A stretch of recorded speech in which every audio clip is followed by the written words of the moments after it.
Assalamualaikum dear viewers. Welcome to our YouTube channel. Online classes and e-tricks. Kindly subscribe our channel and press the bell icon. अस्सलाम वालेकुम dear students, welcome to online classes in Etatricks. उम्मीद है आप सब खैरियत से होंगे। Dear students, आज का जो हमारा टॉपिक है वो है कूलम्स लॉ।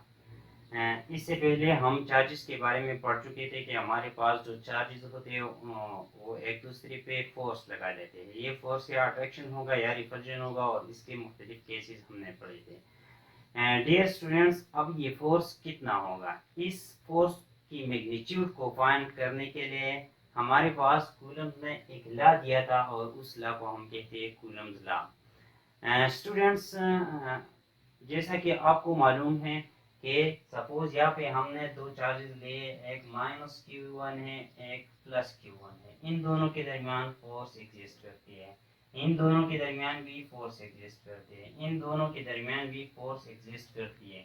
हमने ये पढ़ा था ये कि इनके दरमियान फोर्स एग्जिस्ट करती है, लेकिन कितना फोर्स हमारे पास यहाँ पे एग्जिस्ट होगी वो हमने नहीं पढ़ा था।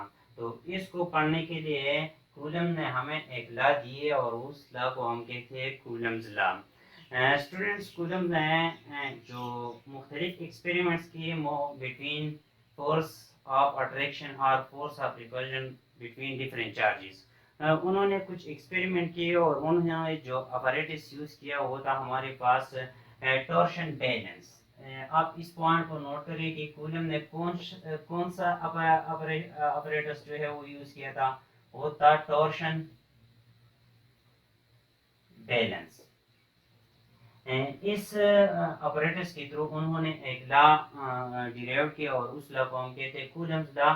उन्होंने क्या कहा कि हमारे पास अगर दो चार्जेस है, इनके दरमियान फोर्स है, तो इस फोर्स की मैग्नीट्यूड क्या होगी। उन्होंने कहा कि इस फोर्स की मैग्नीट्यूड जो है वो चार्जेस की मैग्नीट्यूड पे डिपेंड करती है। अगर चार्जेस की मैग्नीट्यूड हमारे पास ज्यादा होगी तो फोर्स भी ज्यादा होगी, अगर चार्जेस की मैग्नीट्यूड हमारे पास कम होगी तो फोर्स भी कम होगी। So we can say that force is directly proportional to magnitude of charges Q1 and Q2। ये हमारे पास प्रोपोर्शनलिटी नंबर 1 आ गई।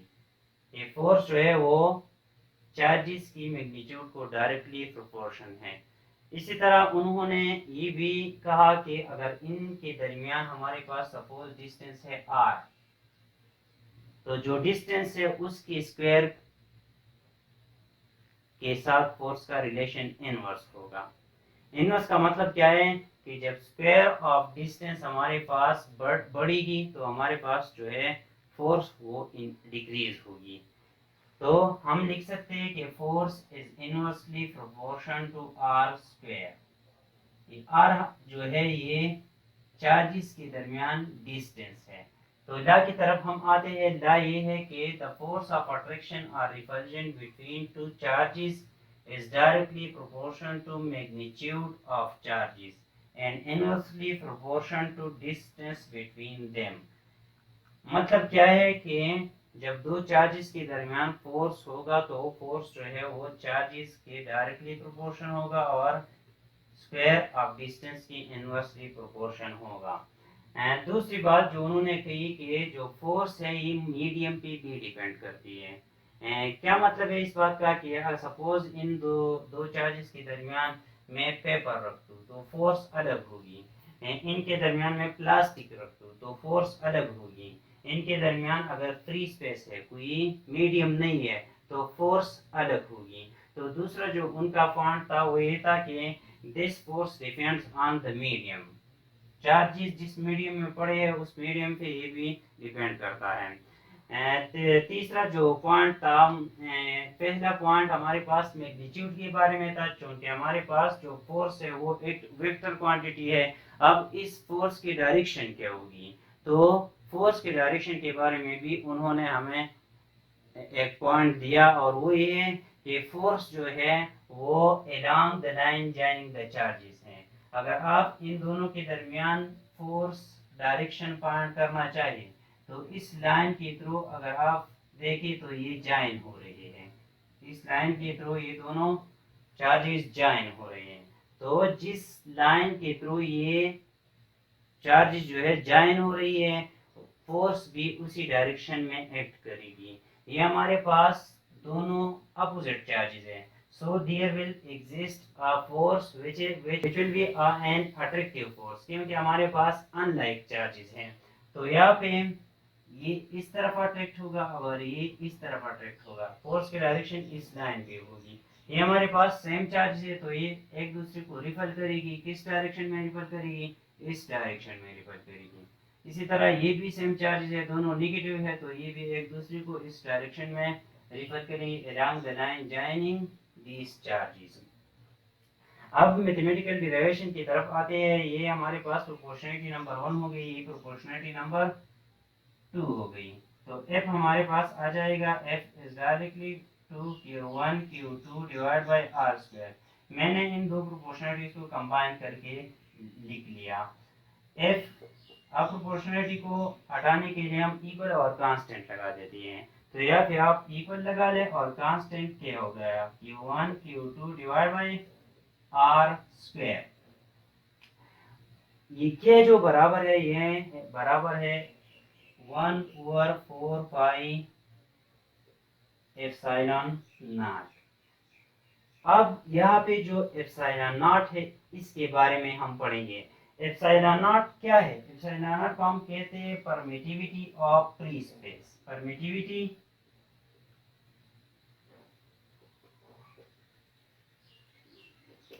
Of free space. Permittivity of free space, permittivity होती क्या है? परमिटिविटी ये है कि जब हम इन दो चार्जेस के दरमियान कोई मीडियम रखेंगे तो उस मीडियम की वजह से थोड़ा रेजिस्टेंस आएगा और उस रेजिस्टेंस को हम कहते हैं परमिटिविटी। अब यहाँ पे मैंने लिखा है परमिटिविटी ऑफ फ्री स्पेस।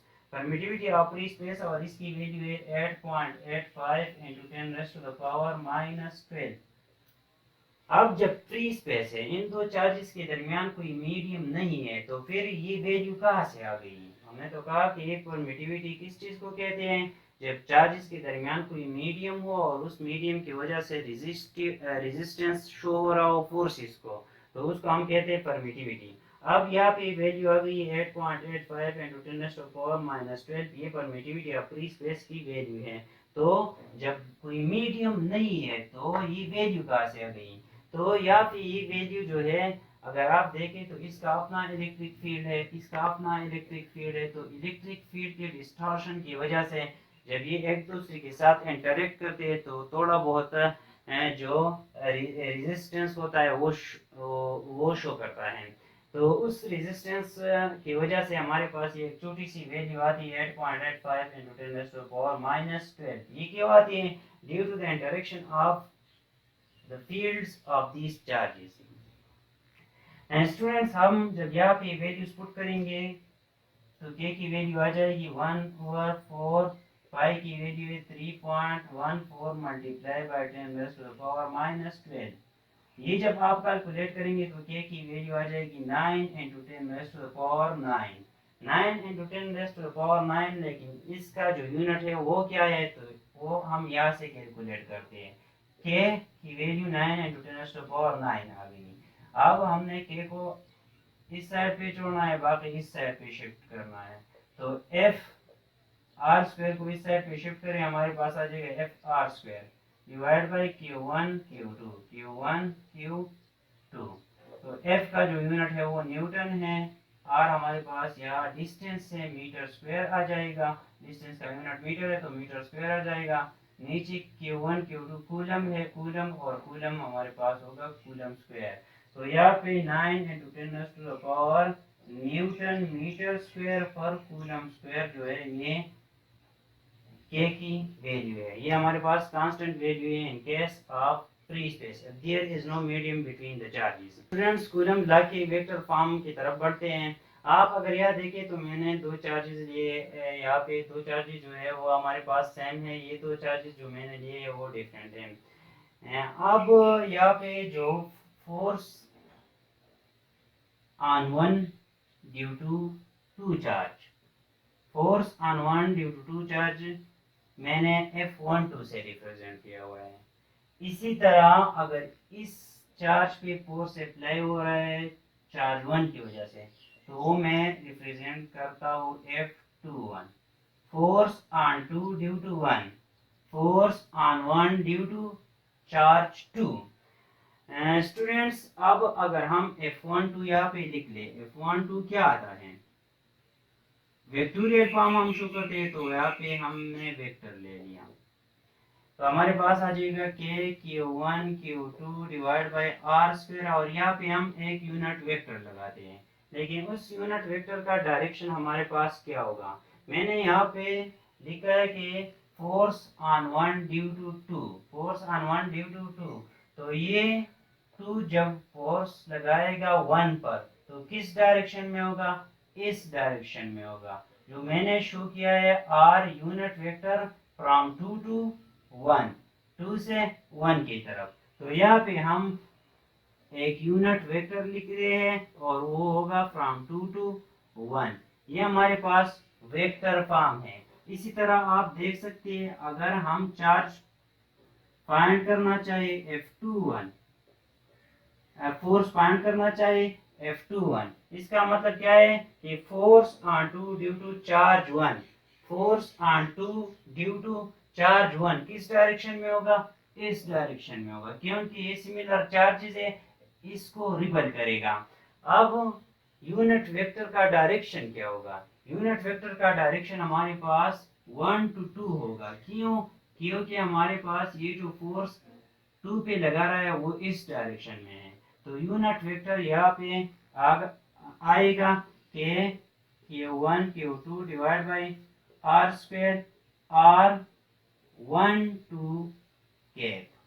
तो जब फोर्स ऑन 2 टू 1 है तो यहाँ पे यूनिट वेक्टर 1 टू 2 है, फोर्स ऑन 1 ड्यू टू 2 है तो यहाँ पे यूनिट वेक्टर 2 टू 1 है। ये था वेक्टर फॉर्म। स्टूडेंट्स, अब अगर हम देखें तो ये जो वेक्टर फॉर्म मैंने दिया है, ये जब इस पर फोर्स लगाएगा तो वो इस डायरेक्शन में है, ये चार्ज जो इस पर फोर्स लगाएगा वो इस डायरेक्शन में है, तो हम कह सकते हैं कि F12 is equal to F21, दोनों बराबर है, लेकिन दोनों का जो डायरेक्शन है यूनिट वेक्टर, एक का डायरेक्शन इस तरफ है, दूसरे का डायरेक्शन इस तरफ है, तो डायरेक्शन के लिए हम यहाँ पे नेगेटिव साइन पुट कर रहे हैं, ये हमारे पास आ जाएगा। अगर आप देखें तो ये हमें एक लॉ याद दिलाती है, वो लॉ है Newton third law of motion. Newton third law of motion क्या है, to every action there is a reaction which is equal in magnitude but opposite in direction। आप अगर यहाँ पे देखें तो F12 भी इस चीज के बराबर है, F21 भी इस चीज के बराबर है, लेकिन सिर्फ और सिर्फ दोनों का डायरेक्शन जो है वो अपोजिट है। तो हम क्या कह सकते हैं कि कूलम लॉ जो है it is based on Newton third law of motion, Newton third law of motion. अगर आप इस फोर्स को एक्शन ले तो ये हमारे पास होगा रिएक्शन। स्टूडेंट्स, यहाँ तक जो हमने पढ़ा वो Coulomb's law in free space था। अब हम पढ़ते हैं Coulomb's law in material medium. इसका मतलब ये है कि अब हम चार्जेस के दरमियान फोर्स फाइंड करते हैं, लेकिन उनके दरमियान एक खास मटेरियल मीडियम है, फ्री स्पेस नहीं है। तो अगर हम यहाँ पे देखें तो हमने फ्री स्पेस के लिए परमिटिविटी ऑफ फ्री स्पेस लिखी थी, यहाँ पे मैं F equal to 1/4 pi E of medium लिख लेता हूँ, Q1 Q2 divide by R square. जब फ्री स्पेस नहीं होगी, यहाँ पे कोई मीडियम होगा तो हम परमिटिविटी ऑफ द मीडियम लेंगे, तो हमारे पास फोर्स आ जाएगा 1/4 pi epsilon medium, permittivity of the medium Q1 Q2 divide by R square. यहाँ पे एप्सिलॉन नॉट का मतलब था कि फ्री स्पेस है, अब मीडियम है तो इसकी जगह मैंने मीडियम लिख ली। अब डियर स्टूडेंट्स, हमारे पास एक नया टर्म आता है रिलेटिव परमिटिविटी। रिलेटिव परमिटिविटी क्या है, relative permittivity is the ratio of, ये हमारे पास है ratio of permittivity of the medium permittivity of medium to permittivity of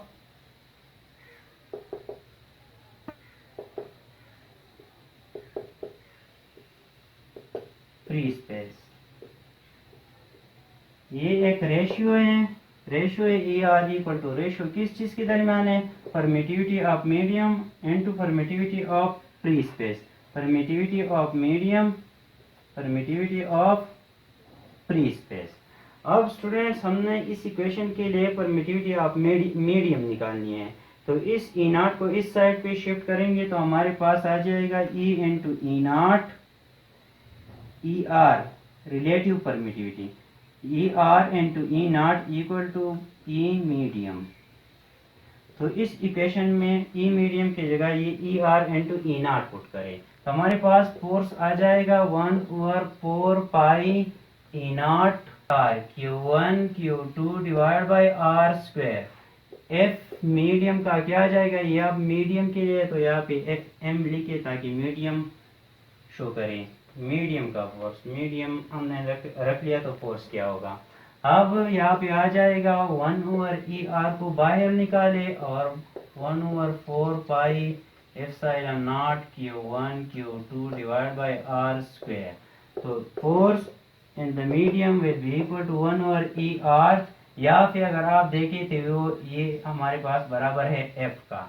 तो यहाँ पे जब मीडियम हमने रख लिया तो फोर्स डिक्रीज हो रही है by an amount of relative permittivity, by an amount of relative permittivity, 1 over relative permittivity times force in the free space। ये हमारे पास आ गया force when there is a medium between the charges। ये था आज का हमारा लेक्चर स्टूडेंट्स। फिर भी अगर आपको कोई मसला हो इस लेक्चर में तो आप मुझसे कमेंट सेक्शन में पूछ सकते हैं without any hesitation. Thank you all.